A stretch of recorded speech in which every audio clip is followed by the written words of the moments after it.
looking back? To be honest, I actually regret going to university, where I ended up in the end, PwC, right? Yeah. I could have gotten to the same job through an apprenticeship without having gone to university, not having to pay the student loan debt back. And also at the point that I was at whilst I was at PwC, I could have progressed further at the same age if I had done it through an apprenticeship. Hello and welcome to the Knowness podcast, the vault of knowledge. So as you can see, it's a bit different this episode as well. I'm joined once again by my co-host, not co-founder, Noor, and with yourself. Would you like to introduce yourself? Yeah, sure. So my name's Adam. I'm a local Brom lad, born and raised. It's a good introduction. There we go. And for the last year or so, I've been working within venture capital, and I've had quite an interesting journey before then. Which we'll delve into today. What part of Brum are you from? Sparkhill. Sparkhill. Okay. I mean, don't give out too many details. Yeah, you get your postcode. You cut that out, yeah. Bank number, everything. All right, door number. All right, so today was kind of get Mother's a maiden little, name. Yeah. You know the 3 numbers in the back. We're gonna basically just kind of have a run through of your kind of journey into your career, and just kind of getting seeing any insights which you might be able to give us today. So let's get started. So when did you go to university? I did, yeah. I went to Aston University. I studied economics and management. I didn't end up doing anything economics related or management related, but to be fair, it's a very useful skill set to have, having that wider economic knowledge and background behind it. But what made you decide to do economics? To be honest, at A level, I did biology, maths and economics for my A2s. Yeah. I don't know what the kind of structure is now. Things might have changed, but those were the 3 A2s that I ended up picking. And of the 3, I enjoyed economics the most. Gotcha. So I was like, I think it's a natural fit. I wasn't really keen on anything sciencey related after studying biology. I was like, this is definitely not for me. So I was just thinking, look, I'm not 100% sure what I want to do in my career. And in terms of what I really, really want to study, economics just sounded like the most ideal fit. And it opens like quite a lot of doors as well. The skills are very transferable. Did you regret picking that, or are you looking back? To be honest, I actually regret going to university. Really? Yeah, straight up. Talk to us about that. Why is that? So, I mean, you can look at it from 2 ways. You can look at it from the way of university giving you the platform to make various different connections and explore different things with different people who are of a similar mindset. Some people are doing some amazing things, right? And, it could be invaluable if you do go to university and you come across some amazing people. You never know, various things. Anyway, when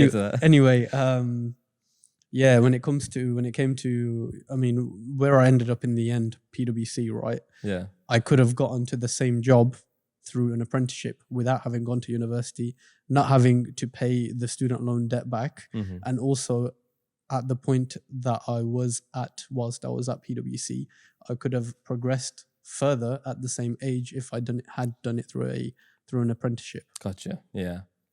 And you guys know each other, right? So talk to us about that. Yeah, of course. I mean, do you want to explain how we met? Or to be honest, we can give it from my perspective and we can give it from your I'll perspective. fill in any gaps.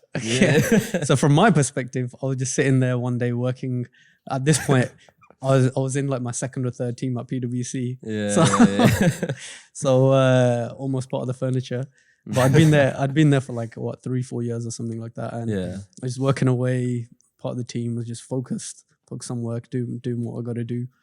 And I was basically introduced, somebody called Umar came over and introduced the new guy. I think you were on placement at that time. Yeah, I was, So the new placement kid, Noor. And well, the way he said his name was quite interesting. But what's interesting about that? How is it? And it was just different. A different accent. Yeah, it was just using a different accent to it. If you say so. But he introduced himself and I was like, very interesting. Let's see what this guy's about. He seems like quite a mysterious, interesting guy. So then you don't have to say that just because we're on camera, by the way. No, just being honest. After that we just got to know each other whilst working together. And yeah, we just did various like Muslim network events, you know, other kind of activities as well. And yeah, that's it. Okay, yeah. And what's your kind of transition been going? Actually, from let's get university to- Noor's. Oh, yeah. I want Let's to get know. it. So What's your perspective? yeah, basically from from my point of view, so me and Umar Malik, who if you're watching Umar, hello. Basically, I had seen actually Adam like on some LinkedIn posts. Represent. So yeah, so I was already like Shout out connected. LinkedIn. I was already connected with him on LinkedIn, and I saw him in the office, and I was like, oh, like I've seen this guy before.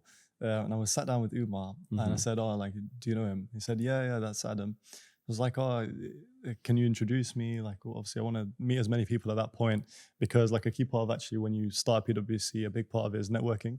So making sure that you meet as many people as possible to get that kind of insights and experiences. Yeah. So I really wanted to make advantage of that, and the fact that I was already connected with Adam on LinkedIn, I was like, okay, this is the perfect opportunity to kind of jump in. So yeah, basically, Umar introduced me, and then I remember, I remember saying, oh, I've seen you on LinkedIn. And you were like to me, what, you want my autograph?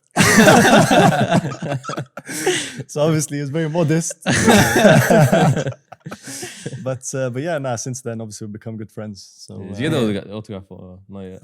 I'm still waiting for it. Still We're waiting gonna have to get it at the end of this. At the end of the podcast, Yeah. But yeah, obviously since then, yeah, we were in the same team in deals, which I guess we'll get a bit into like your journey, obviously within PwC, starting off in, you know, ACA, tax, etc. And just to kind of add to that, a very key skill that you showed there was networking, and the importance of that is one of the most important things that somebody could ever do in their life. Like, even if you can get a lot of shy people and, you know, they're uncertain of how an interaction may go, if they ask somebody to introduce themselves to another person that they want to speak to, or if they do it directly, the only thing I can say is, look, you know, there's no harm in trying to have a conversation with someone because it could lead to very good outcomes. Yeah.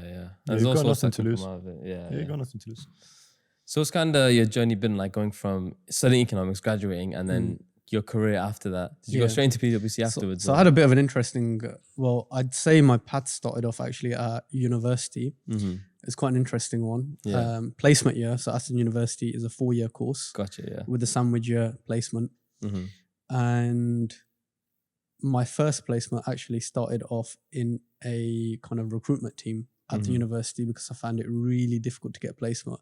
Yeah. I know a lot of people end up being in the same boat, trying to find a placement, and they just find it really difficult too. But yeah, I found it really difficult. The first placement I started off was at the university within the careers and placements, and it was actually unpaid.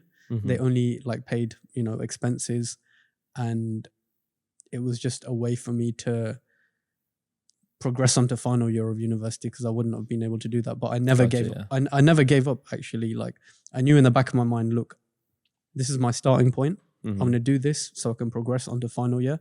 But whilst I'm still doing this, I'm still going to be applying for other opportunities, right? A bit of a dark triad move, but but then after that, I kept applying in the background. The job wasn't amazing, you know, the careers and placements, it was okay. But it gave me, you know, a decent amount of skills to just go on and interview well at other places. And then BMW, what's interesting about so I did a 6-month placement at BMW afterwards. What's interesting about that was I emailed a bunch of different companies directly and within the HR departments. And let's not get into how I managed to get that list of HR contacts, but I managed to get a list of HR contacts from somewhere.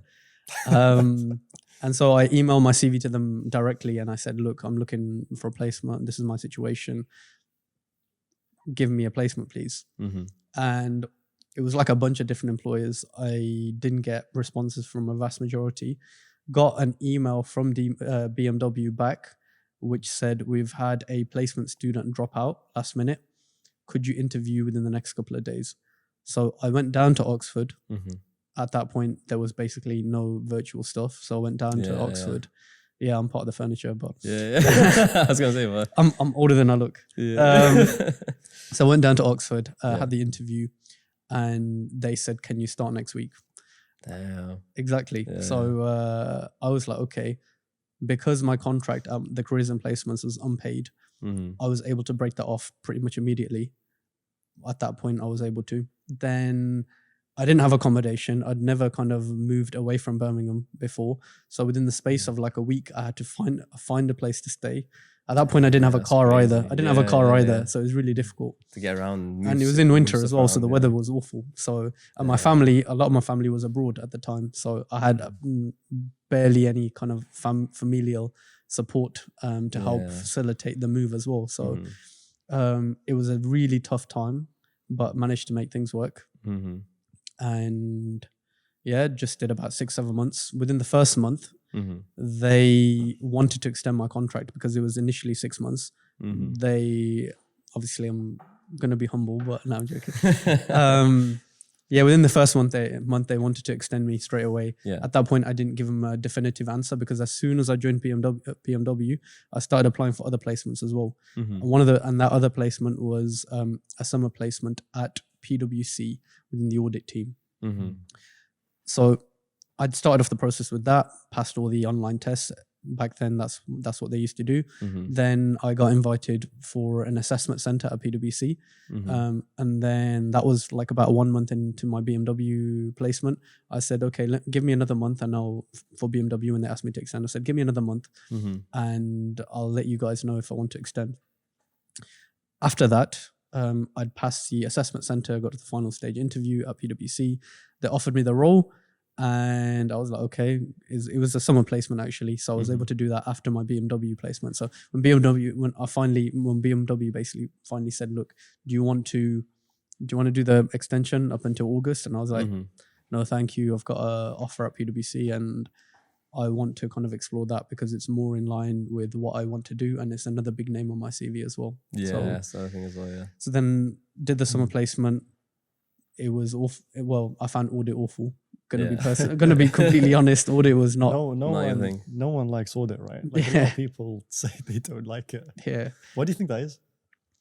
I feel like it's kind of a retrospective box ticking exercise, to be honest. And when you're at companies, it feels like, I don't want to bash auditors because it's a very important job and it really does give you a massive boost in your career because it's where a lot of CFOs and many CFOs start their career off at.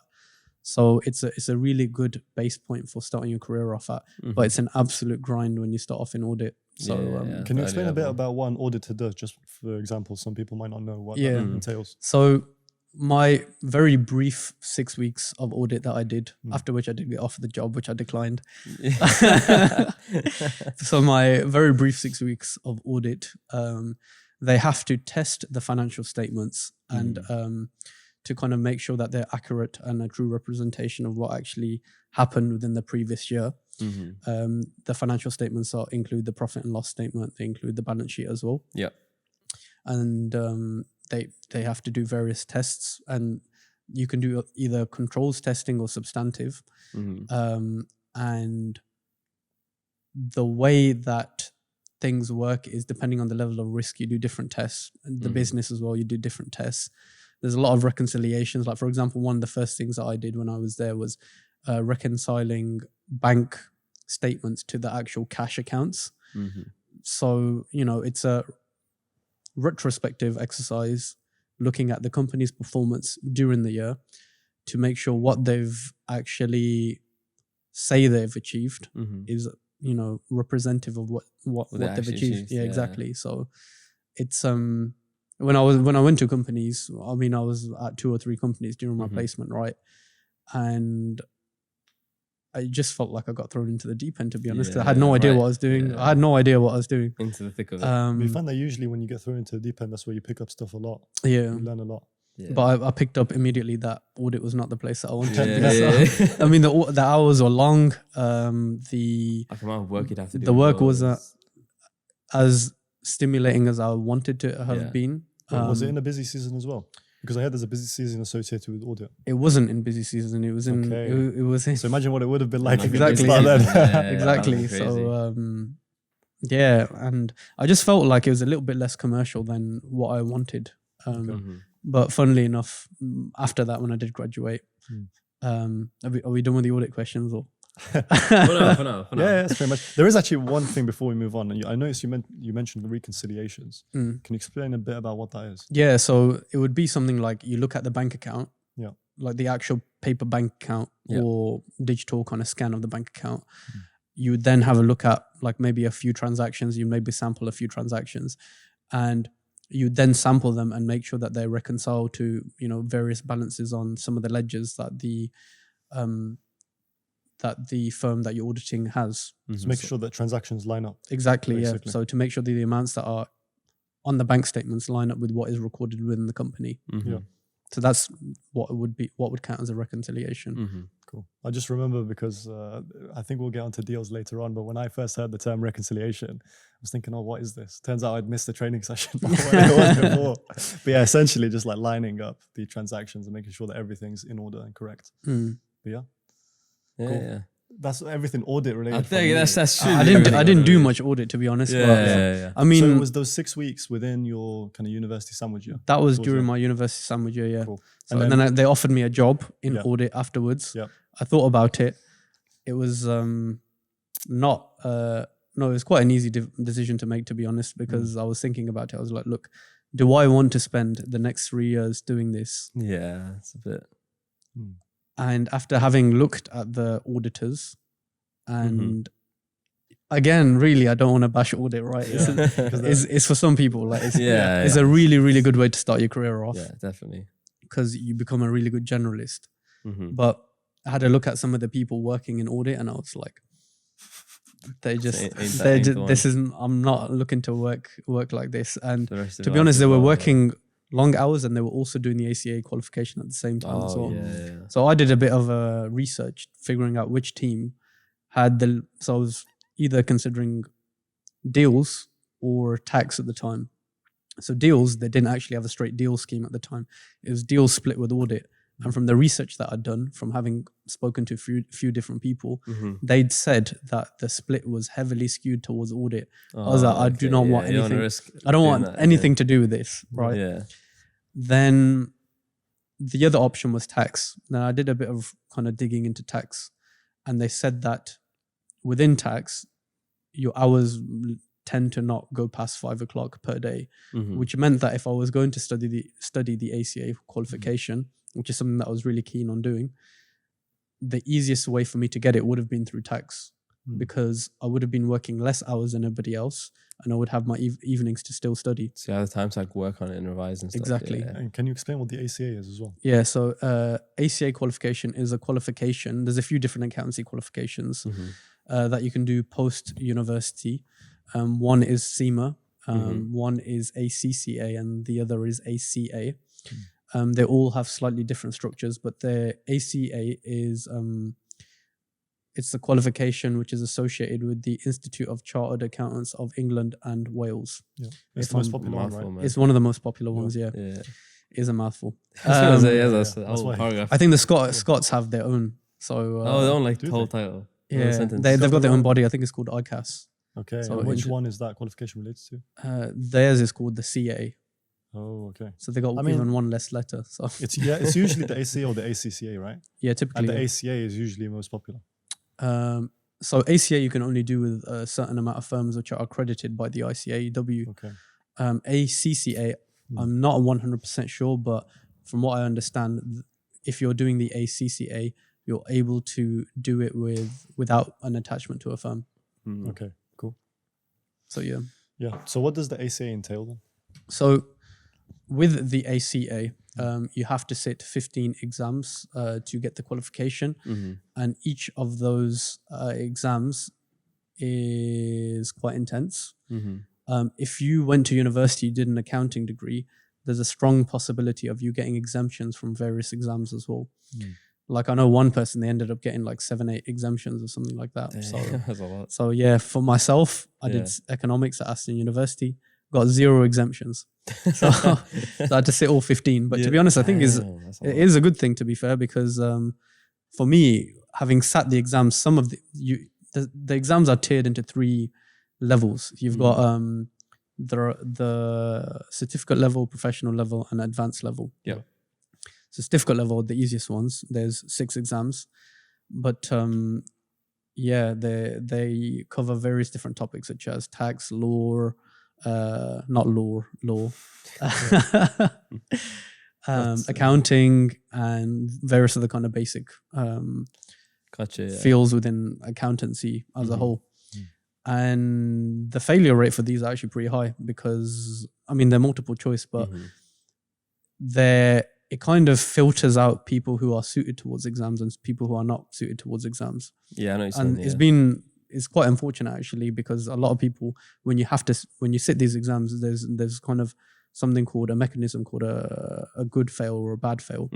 So if you bad fail, you used to get booted out of the company straight away. So if you fail, so the pass mark was 55%.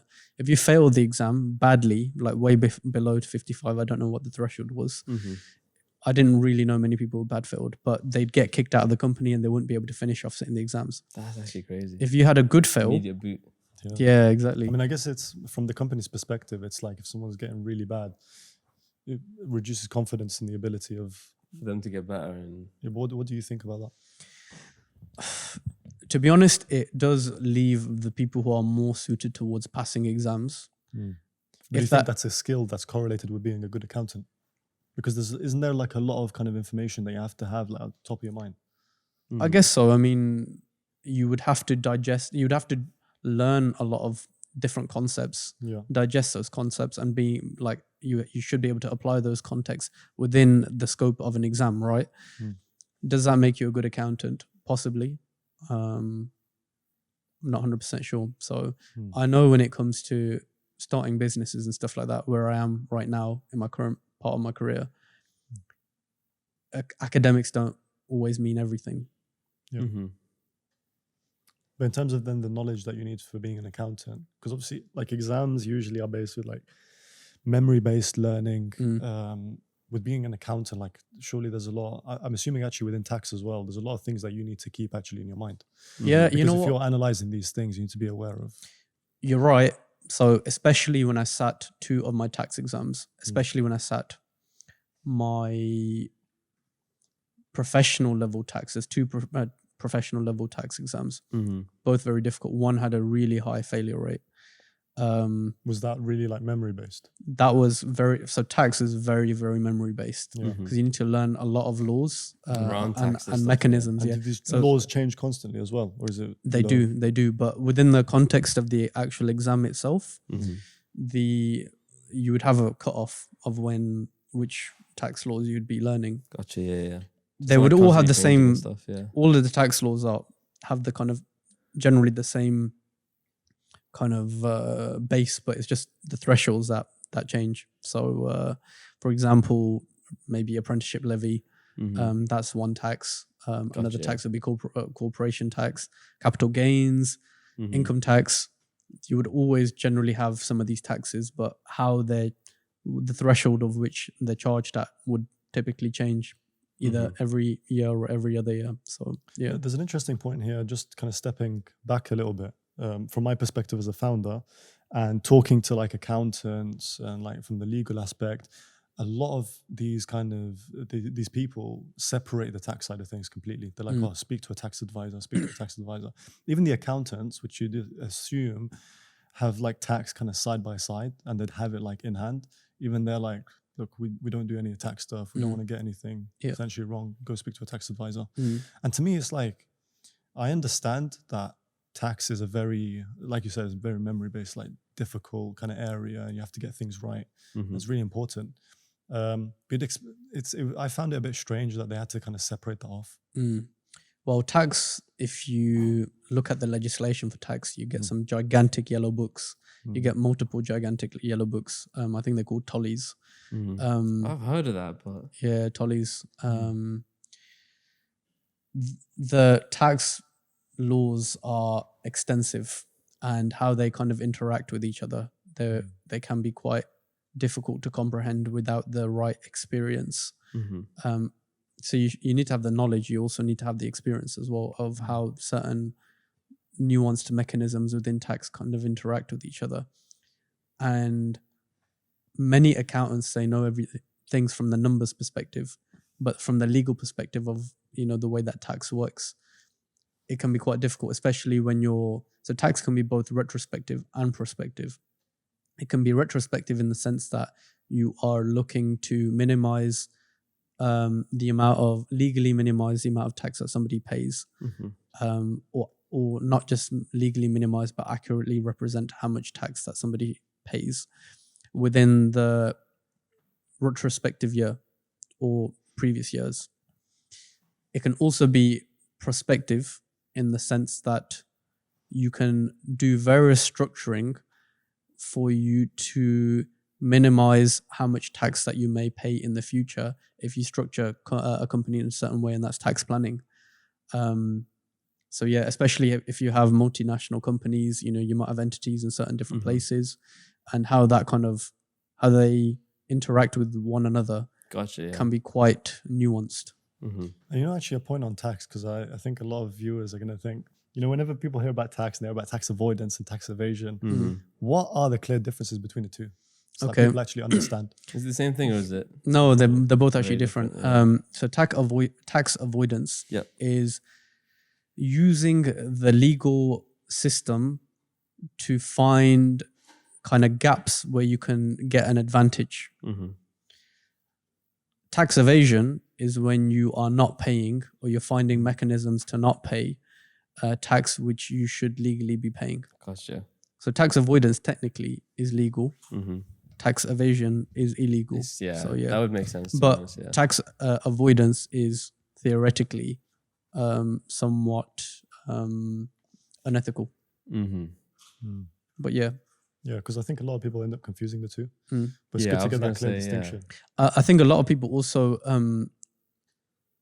they confuse minimizing your tax liability to tax avoidance, and they're two completely different things as well. So tax avoidance, again, is using the tax laws to find maybe like loopholes, which they're not too often, because the UK tax legal system is pretty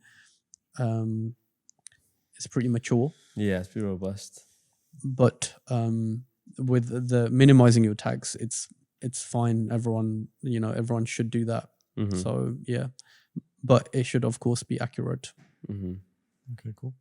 So then I'm assuming you took the PwC offer in the end. So because that's I found you. No, okay. So what happened was I rejected the audit offer, and I had to basically, what they said was, you can go, you can pick whatever you want, either the deal split scheme or tax, right? Yeah. They said, if you go for either of these, you have to forego your job offer in audit. I was like, I'm willing to risk my job offer in audit because I do not want to work in audit for the next 3 years. Yeah. So Why then, did you say 3 years specifically, by the way? Because you would be tied to that team until you could transfer. So that was like stipulation they had in the contract. Typically the conversations that I had with the people at the time whilst at PwC, you can only change your teams once you'd complete the ACA qualification. And typically the ACA takes about 2.5 years at least. Cool. Then you'd have to set something called the transfer window. We'll get to the transfer window. It's not like the football transfer window. Similar. Sounds exciting. Yeah. To be fair, I don't know. You know what? We'll get there. Yeah. So I sat an interview with the tax partner. Yeah. And they were happy. They were like, okay, let's offer this guy a job in tax. So I got offered a job in tax instead. And I started off my grad scheme in tax, in corporate tax consulting. Purely corporate tax consulting. That's what it started off at. And tax is also split in different things. You do tax. There's a tax. What's the name of the team? The team that does tax computations, I think. So that team purely does the kind of tax comps, right? They don't do any kind of client management. It's completely in-house. They just fill out the tax comps and that's it. Gotcha. Wait, what do you mean by tax comps? It's like a tax return, but for a company. For external companies? No, external companies, yeah. Okay. So, by the way, just an adjacent point to that, who does the stuff for PwC? I'm not sure, to be honest. Yeah, do they have like an internal team, I think? I'm guessing they probably do it themselves. So, okay. But you weren't aware of like... I was not aware, yeah. Because that's, yeah, I just had this thought, like, we're doing all this stuff for external clients. Mm. Like, who's doing stuff for us? Mm. They must have in-house. Yeah, they teams of probably people. do. Yeah. So Okay. Just tucked away somewhere. yeah, maybe. I In the never. shadows. Yeah. Yeah, I was never curious enough to. Yeah, find out enough to do some digging. Yeah. Yeah, but I know in-house they do some of their own things. Like when they do their own M&A transactions, they actually Gotcha. specifically have, when they acquire other firms or sell, they do have their own due diligence teams working on it internally. Yeah. That's all that kind of stuff out. But yeah, no. So started off in tax Mhm. and worked in tax for about a year and a half. Funny thing is, the day I joined, exclusive. No, I'm joking. The day Exclusive content. The day I joined, I started applying for other jobs. You guys are allergic to stick with the one job. Why? What happened? Like, first day, you weren't liking tax either. No, it's like, look, you know what? I was just thinking in my mind, look, like, you know, it's a good job, Yeah. very legal. And, you know, I'm going to be doing this for 3 years. Yeah. Right. But it's not that commercial. And in my mind, I always wanted to do something which is bigger picture and more strategic and something more commercial. Gotcha. Yeah. So then I just started to apply it to like strategy consulting, to like yeah. investment banking, all that kind of stuff, It's right? where you So, can find it. Yeah. but like none of that kind of paid off, right? And Yeah, I wasn't, my so, heart yeah. wasn't fully committed at that point to some of the other things. Yeah. By the So- way, just a very quick point on this, because you're still doing the ACA at this point, right? Like in terms of joining tax. Yeah. Yeah. Mhm. But you didn't want to do audit. You hated audit. I did not want to do I'm audit. just thinking from the perspective of someone who's potentially kind of like in a similar boat. Mhm. You are still doing the ACA, which is accounting stuff. Mm. So like, what I'm trying to get at, I guess, is the difference between the ACA and audit, like accounting and audit, the Mhm. differences between the two. Because I'm guessing you didn't hate the ACA. The ACA, no. So the ACA is a very varied qualification which covers a variety of different subjects. I actually hate it. So there is an audit exam. I hated the Yeah. audit exam. Anything that has audit in it. Yeah, but, Well, yeah.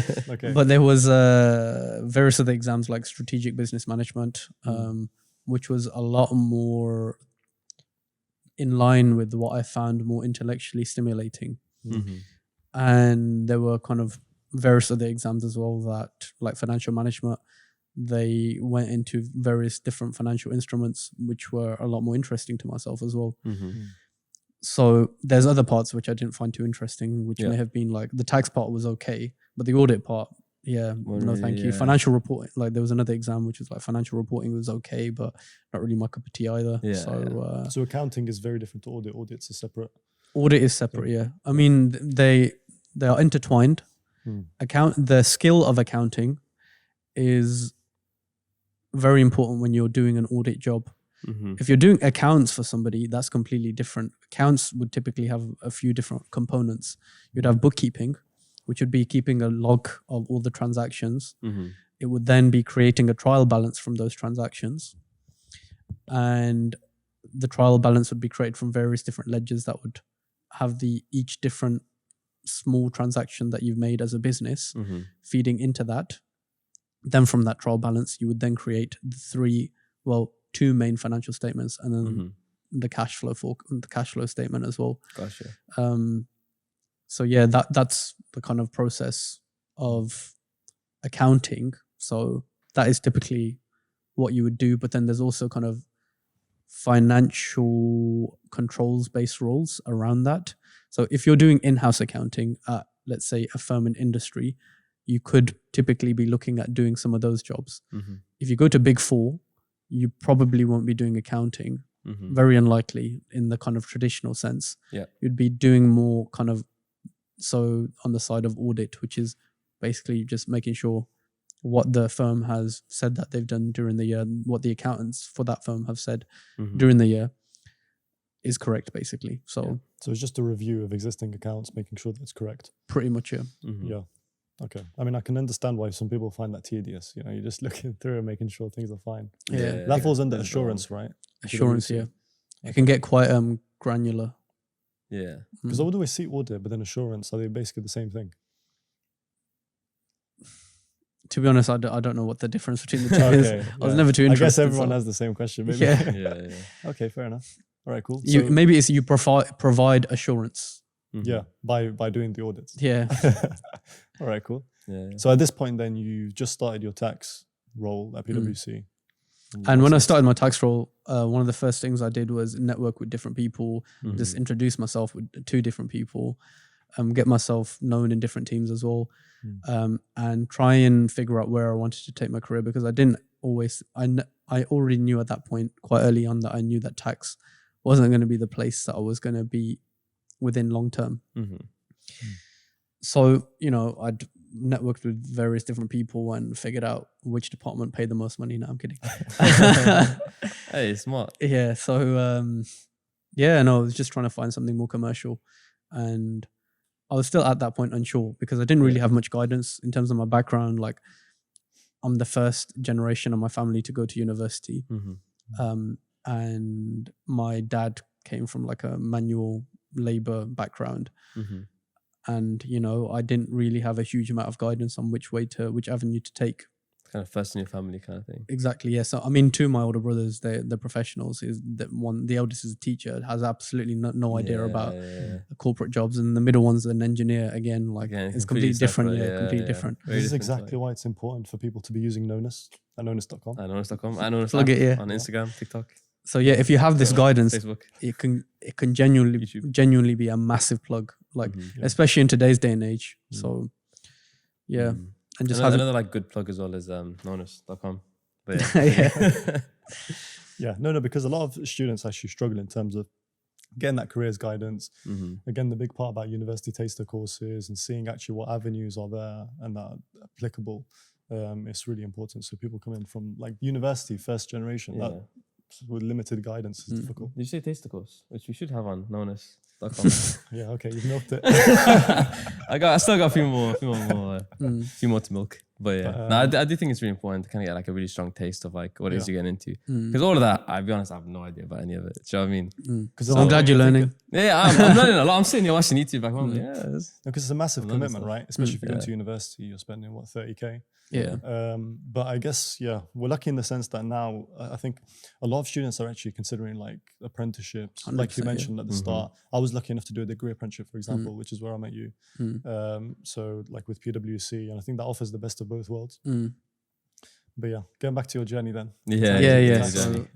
So to be honest, as I said, like looking for the job with the most money. Tax professionals do get paid really well.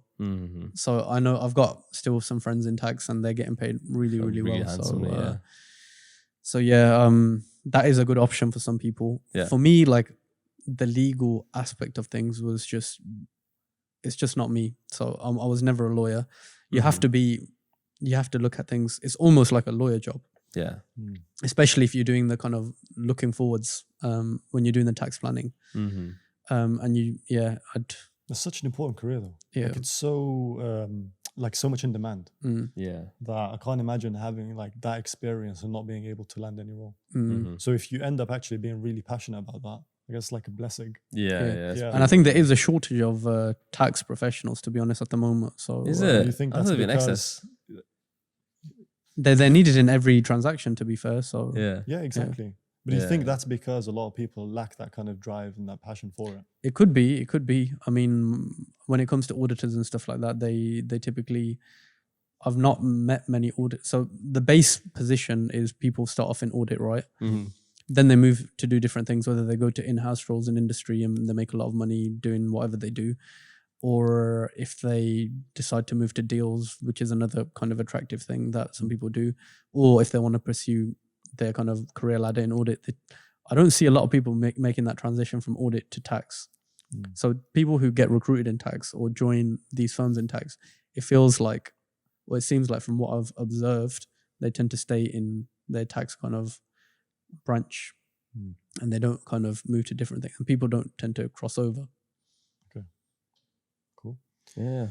So in terms of your journey since then, because obviously you didn't stay in tax, right? Yeah. So you had a bit of a different journey. Yeah. So I was trying to explore different teams. I was like, talking to other deals tax teams because I thought it was. So I kind of had my mindset eventually on after talking to certain people that I wanted to move into deals, but I wasn't sure which team in deals that I wanted to move into. So I just kept talking to different teams and getting into deals was very, very difficult because literally everyone's trying to move into deals because they get paid the most. typically, and the bonuses are the biggest as Yeah. well. So Can you explain what deals is? yeah, deals. It's basically just transactions work. So Mhm. anything deals is very wide. It's a very wide branch, right? Mm. So you would have typically the most attractive team that the perception of the most attractive team within deals is corporate finance, which is a branch or another kind of word for what we consider today as mergers and acquisitions, right? Mhm. So yeah, that's one of the teams with the most positive perceptions within the big four. They typically do get paid the most. The only thing with this is though, right? Because like M&A is across even teams like transaction services as well, right? Mm. So that's like they're across different stages of the deal process. Or how does that work exactly? Yeah, so you've got lead advisory M&A, Yeah. which is By the way, this is specific to PwC, right? this is specific to, and to be honest, it's not just specific to PwC. I think there's other firms that are now using similar terminology when they're referring to corporate finance dash M&A. Yeah. They typically lead advisory. It's basically Mhm. just being the main project manager Yeah. for the deal. It's very similar to, let's say, an estate agent. Mhm. So when you're trying to sell a house, the estate agent helps to facilitate the transaction, doing whatever they need to do. They market the company, Mhm. they make it look attractive.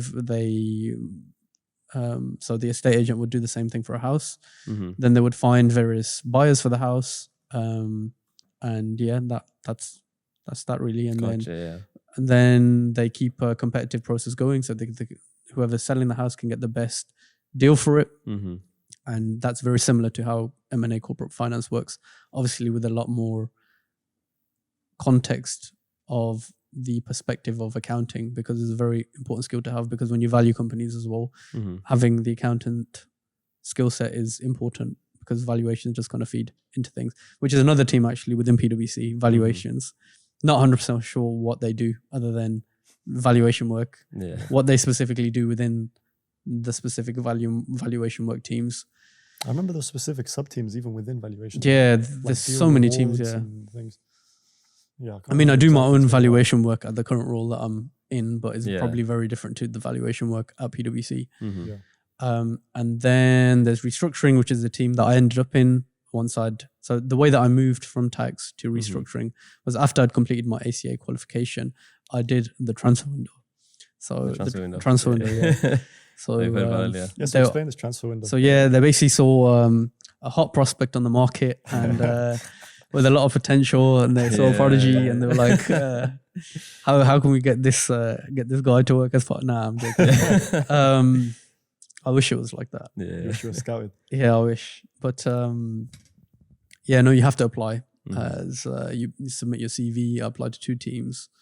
I applied to restructuring, and I applied to lead advisory corporate finance. Corporate finance didn't even look at my CV. I got rejected straight away. Mhm. Probably the person that they actually ended up giving the job to was somebody who was in transaction services, financial due diligence already, and they wanted to move into lead advisory. Okay. Me having the tax background, didn't get it. Mhm. Then restructuring, they liked me. They were like, okay, let's give this guy a go. Mhm. So then I got recruited into the restructuring team. I think it was April 2020 or April 2021. It may have been 21. Yeah. Mhm. So yeah, that was that. And you know what, actually, in terms of this process, the transfer window process, have you noticed that across like your other roles, is there like a similar kind of procedure? Like, is that the main way that people actually switch teams? Because people might be listening to this and thinking, okay, like this is interesting. The way that PwC allows people to change teams internally is to facilitate this kind of transfer window process where they have to basically do an application, kind of like from scratch, applying to a different team as if they were applying to PwC originally. It's actually very difficult once you're inside these companies to move teams like that. It's very, very difficult to do so, because you would need to pick up a whole new skill set. And the way that cost centers work is that usually you're part of a head within a specific team, and you're budgeted to be part of that team for maybe a certain period of time. The problem is that you, because of all of these budgets and nuances around the kind of various structures working at PwC and cost centers, it's very difficult to kind of make a move like that straight away. You'd need to basically work it in the background, basically speak to teams and get your name known for like a period of time, which could be from anywhere between 6 months to a year, and basically make it known that you want to move to that team. But you have to also really balance things politically within the current team that you're working in, so that you don't kind of disillusion them that you don't want to work for them as well, because then your relationships within your current existing team may be damaged. So you really need to manage that relationship carefully. Kind of juggle. 100%, yeah. So it's something that I was very conscious of. Yeah. I am completely out of the loop, I'm not gonna lie. For the past like half an hour. Because I don't know any of this kind Should of we break it stuff, down? like- break down the last half an hour. Because it's very like, I guess it's very different. It's a very different world to what I'm used to. And for like a lot of viewers as well. Medicine. Exactly, yeah. So I'm not really... So do you have any more questions? No, I'll take it from it. That's fine. Yeah. But no, that's really interesting because I think, definitely I remember when I was at PwC, people were saying, or might have been even yourself, saying like it's easier to actually move out of PwC. I think maybe actually this was in the context of promotions, and then come back later at a higher level. Yeah. And I always found that to be quite strange. It's like from, I guess like, because at the same time I'm thinking with my experience in terms of startup and everything, you know, the time that you invest actually training people, bringing them on board, because there's a lot of training that actually goes in at PwC. You end up learning so much. Like someone who goes to PwC, I think they come out, you know, a much different person in terms of the experiences you've gained, the things that you're able to work on now. But like investing all that time and effort and training and money, surely you'd want to kind of sustain that person and bring them up the ladder, right? Well, I guess that's just how the world works, right? But why is that? That's an age-old question that never gets answered. You know, organizations, they think that they can keep people at certain levels without incentivizing them enough. They could either dangle the carrot or threaten them with the stick. So dangling the carrot is the carrot of promotion or higher pay. Threaten them with the stick is like putting them on a performance improvement plan or something like that. And do you want to explain what a PIP is? A PIP, performance improvement plan. That's what a PIP is. So if you're naughty, if you're not doing your job properly, they'd put you on something called a performance improvement plan. And if you do badly, so they would set in the performance improvement plan, they would set certain things that you need to meet, certain kind of milestones or key performance objectives or indicators that you need to meet. If you don't meet them, you're basically on your trajectory out of the firm, basically. So, Okay. You don't want to be on a PIP. Cool. So yeah, I think that's definitely something that we'll want to speak to a partner about in terms of actually just understanding, like, because I'm sure, like you said, there's like a lot of factors that go into it in terms of career progression and bringing people up. Because I think, like you alluded to, people are going to be hopping like from one firm to another. They're going to get promoted there. There's then the potential for them to come back. I'm sure there's lots of cases, right, where people actually come back from a firm. I've seen this all the time, yeah. Yeah. So yeah, I'm just thinking from a cost perspective, surely it's less cost intensive to promote the existing people because you're going to be bringing people in to replace them at the higher levels anyway. But anyway, that's a discussion for another time. But yeah, we want to move on to, I guess, next, because you didn't stay at tax, right? So you went through this transfer window. Yeah, moved to restructuring. So restructuring was interesting. The reason why I picked restructuring was because it coincided with COVID-19 and lockdown. Okay. And me thinking that, okay, the economy is basically grinding to a halt and there's going to be a lot of companies that are going to need to restructure, and not just restructure, but also potentially go into administration as well. And there'll probably be a huge amount of work for me to get involved in. So restructuring, it's split into kind of two different categories at PwC. You've got operational restructuring and you've got financial restructuring. So the operational restructuring is the team that I wasn't in.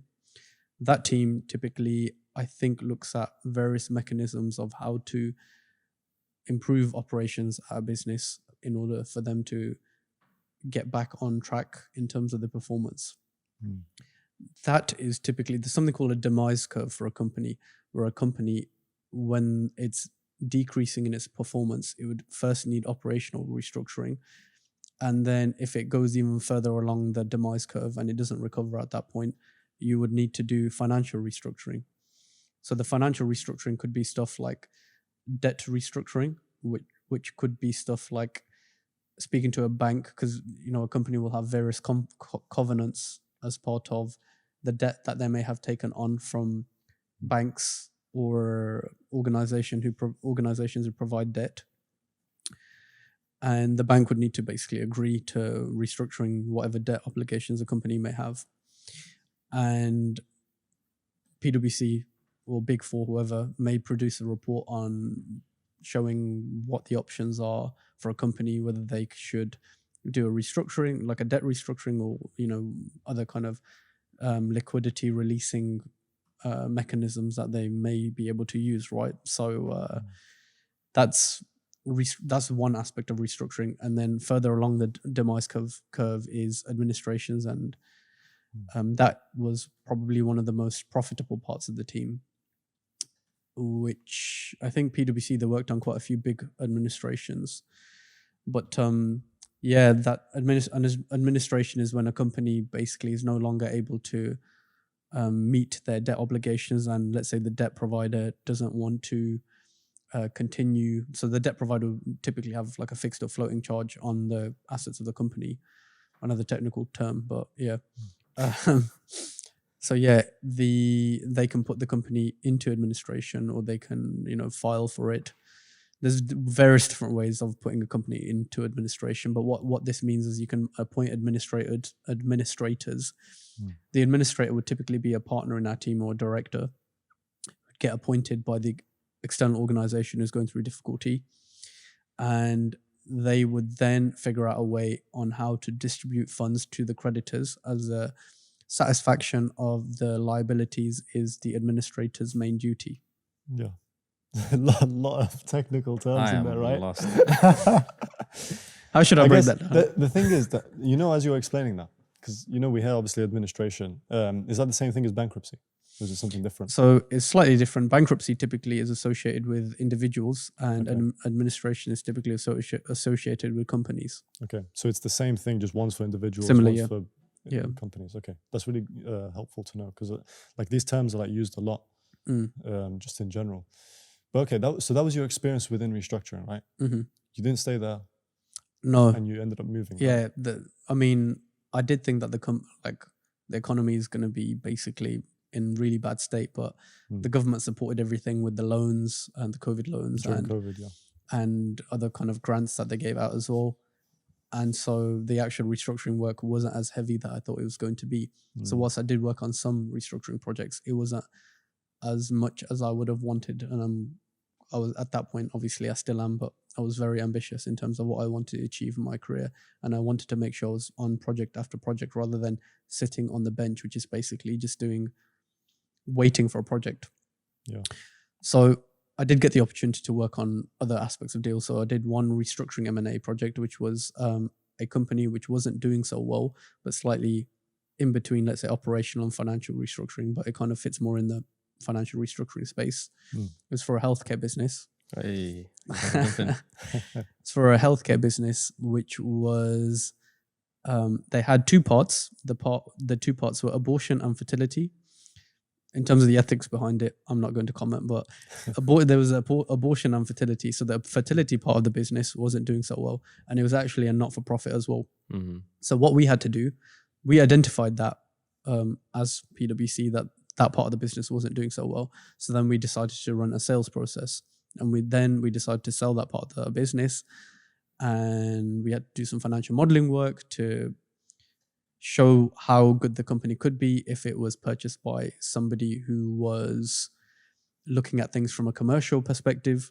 And then, we ended up getting a positive result and ended up selling the business. So, there you go, man. You have to kind of step back and because like you said here, it's being like medical and I guess the people that are working at these firms as well. You have to kind of look through it at a lens of, without feelings, basically. To some extent, yeah.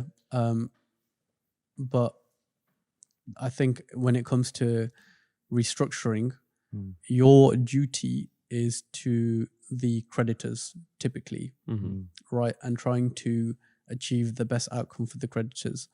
For an accelerated M&A process, it would be to the not just the creditors, but also the shareholders of the business as well. And again, just for our viewers, creditors, by creditors you mean? Creditors would be like the bank or somebody who like has provided debt into the company. Yeah, that are expecting their money back. Like expecting their money back. Yeah, exactly. Yeah, okay, cool. And how long were you in restructuring? I was in restructuring for about 1.5 to 2 years. Okay, cool. And that was until when? That was up until, I think, December. It was 2 years ago. Blurry, right? Yeah. It's probably, I think, December 2022. Yeah. December 2022.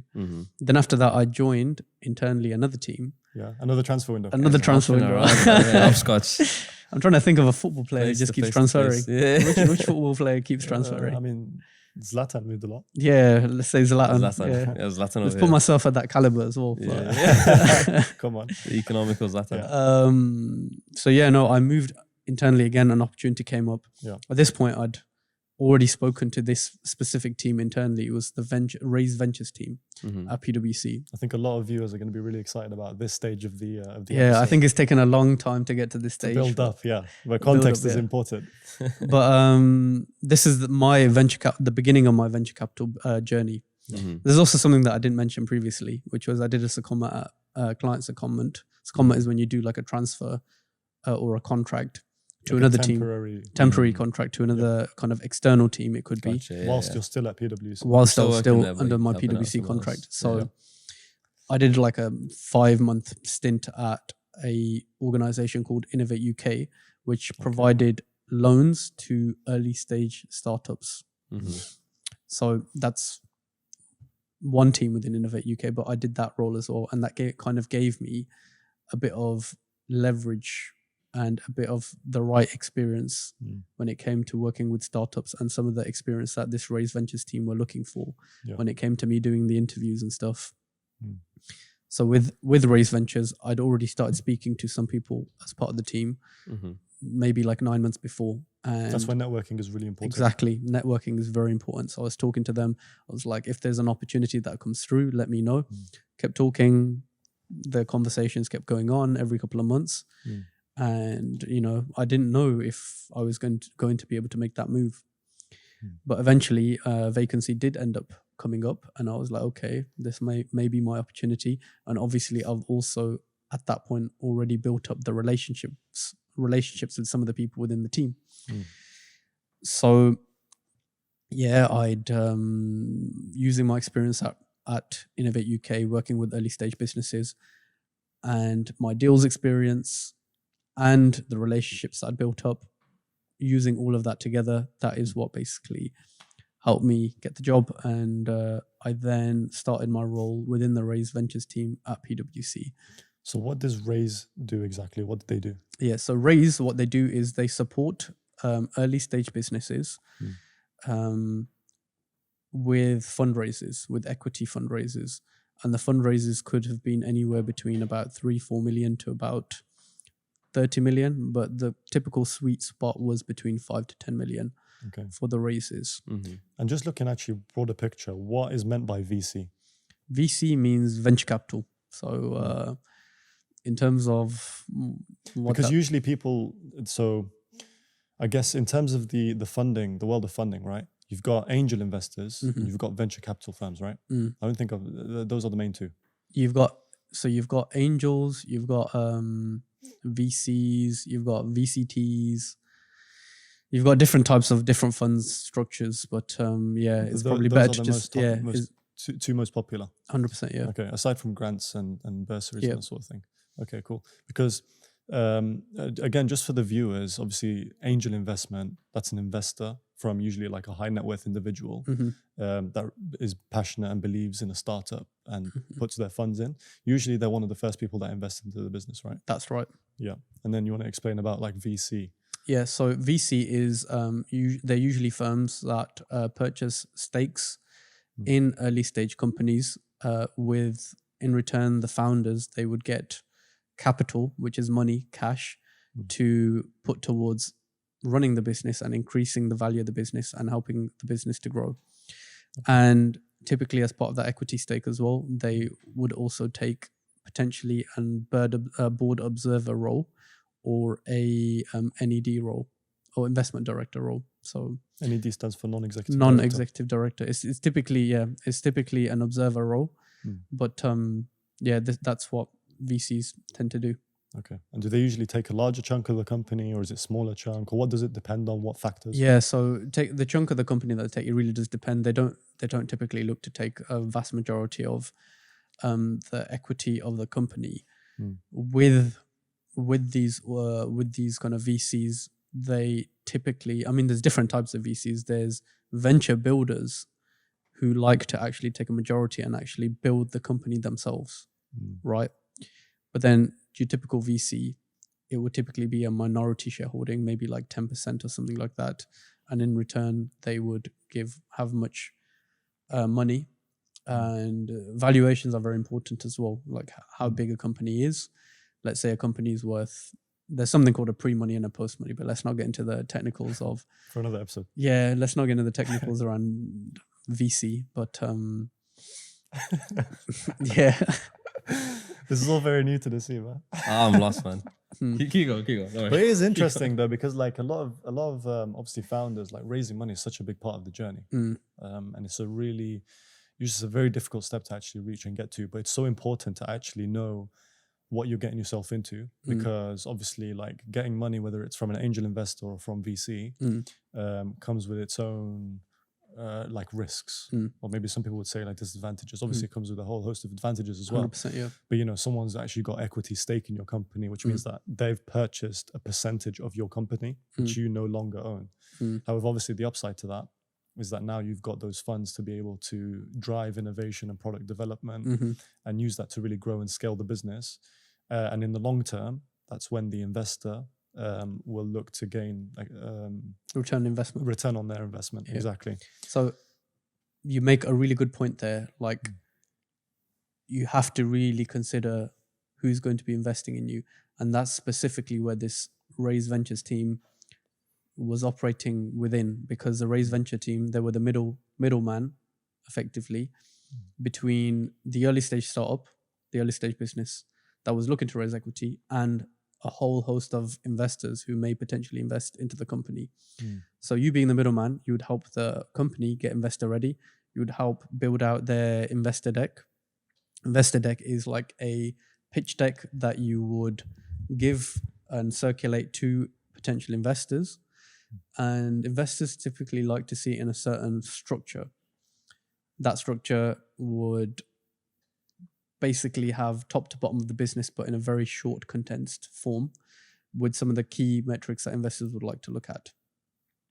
You would then also what are some of those key metrics? So key metric, I mean, to kind of lay it, we used to have a few different mechanisms. So one could be, we used to have the 5 M's model, where momentum, money. So momentum is the traction of the company's growth, how fast they're growing.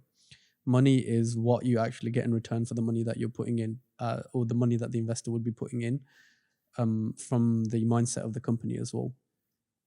You would have the management, which would be the management team. So the qualities and the qualifications of the management team and what makes it so that they're suitable to be running this company, and why will they make it succeed.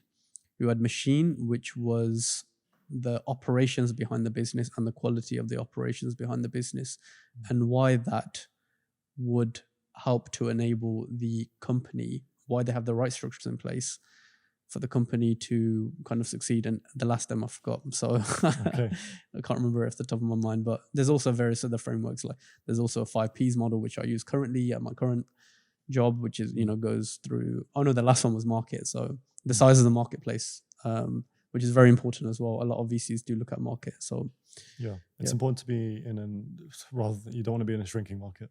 Of course, you want to be in a market which is massively growing. You want a market with a large, serviceable, obtainable market, or a large, total addressable market, which is another technical term. Yeah, and it's Tam Sam Som. Exactly. Yeah. So when you're It's made it was Bintang Wong. Yeah, I think because this can go like really deep and technical. Obviously, viewers can do their own research into this. But obviously, we'll have you on in the future for another podcast as well. But yeah, like what you've outlined in terms of those key areas of VC is really important. I guess one question I always had, like a PwC, is hearing venture capital and private equity, those two. And what are the differences between the two? So they're both very different, but there's a lot of crossover. The nuances with venture capital is that they're typically a lot more early stage. And typically with venture capital firms, they would purchase new equity that currently doesn't exist yet. So the company, the early stage startup, would issue new shares that VC would, or angel investor, would then purchase those shares, the new shares that are created. And that money would go straight to the company. The money typically wouldn't go to the founder. Different VCs operate in different ways, but typically that's the regular standard model. Private equity companies, what they typically do is they come in slightly later down the line, where private equity firms, where the organization is probably already profit making. VCs typically the company's loss making, and they need the money to fulfill the cash burn. PE, the companies are already EBITDA, so EBITDA is another technical, let's say operating profit. They're profitable, let's just say. And they want to basically purchase this company potentially entirely. They may take a minority stake, they may take a majority stake. Typically, if they take a majority stake, they would get vast majority. Well, they get all the control of the company, and then they would try and extract and grow the value within the company as much as possible. Then they would sell the company at a later date, maybe 5 years later, with the intent, with the idea of having grown the value of the company at that stage, so that they can take back profits from the sale. Okay. Yeah, because there is a very clear distinction, like you said. Yeah. And even at the time, I remember, obviously, was this like 3-4 years ago? I would always get confused between VC and private equity. But I think once you understand it and it's clear, that's really important. And PE typically buys out the founders Yeah. of the initial company. The money goes directly to the founders. The money goes directly to the founders. It doesn't go into the company. So you do need to have a distinction between the founder and the company. So PE, the transaction would typically pay the founder and the management team. But there would also be something, typically as part of the PE transactions, to make it so that the founder has to work for that company for a certain amount of time. Cool. And then obviously you didn't stay at PwC, right? You ended up moving to your next role, which is your current role, right? That's right, yeah. So my current role is at Development Bank of Wales. I work within the seed tech team as an investor. So I've gone from being the middleman to actually being the investor now. The deals are a lot smaller.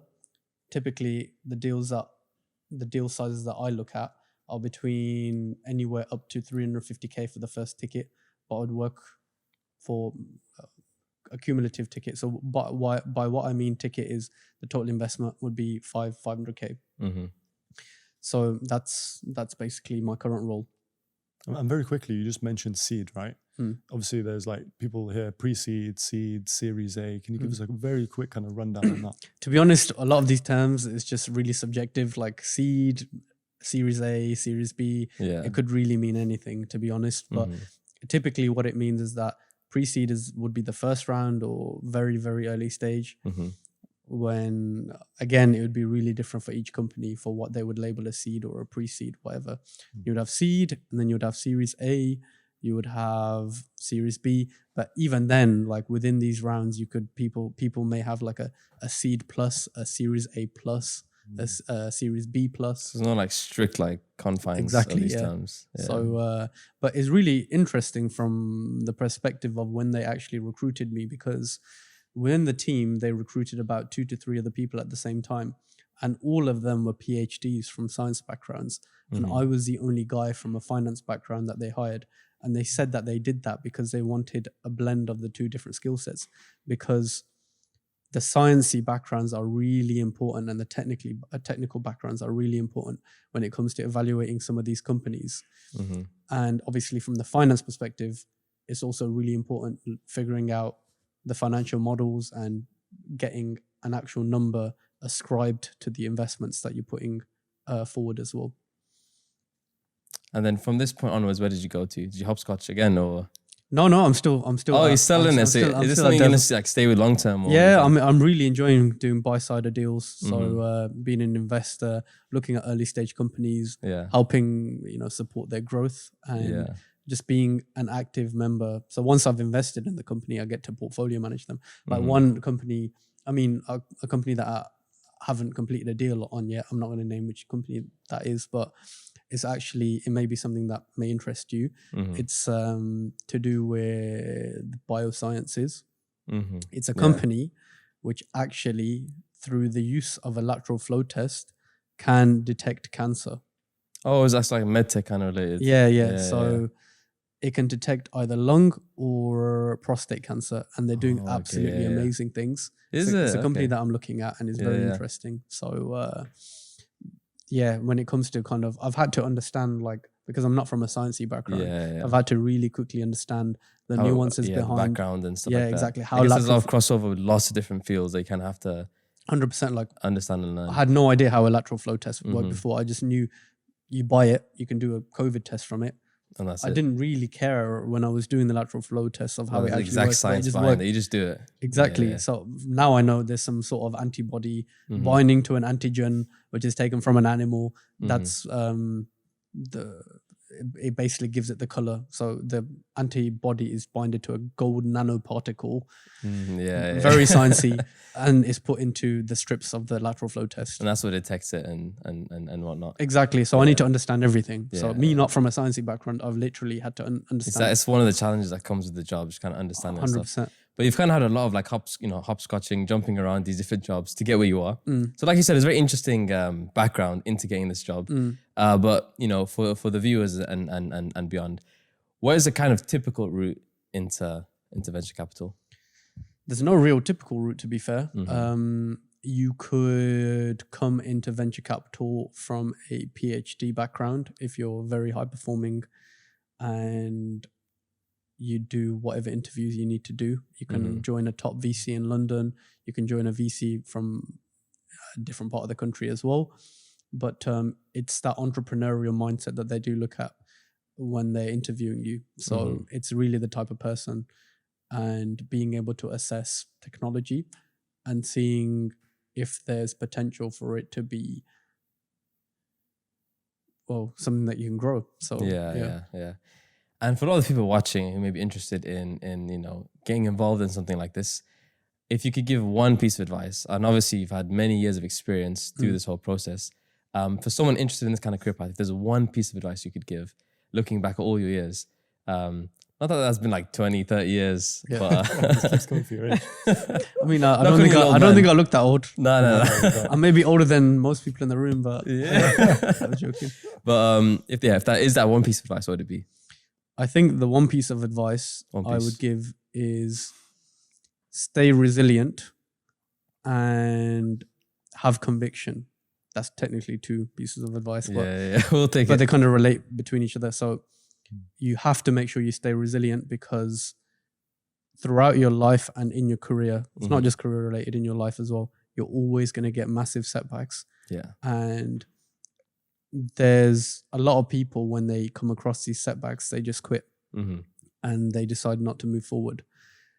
You could be maybe an inch or maybe like a kilometer, or you don't know how far away you may be from that breakthrough point, but you just have to keep trying.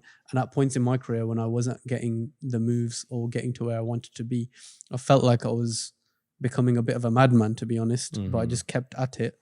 And, alhamdulillah, managed to get to where I wanted to be. So, it is amazing. But of course, there's still a long way to go. So let's see where life takes me. Yeah, maybe. And then if you come back for a future episode, maybe we'll see then. Yeah, for sure. If I don't get banned. We'll see. No, it's been an insightful episode. Yeah, it's been an amazing episode. And again, thank you so much. Thank you as well for the very good questions. And we'll leave it there. Thank you guys for joining as well, and we'll see you guys next time. Awesome.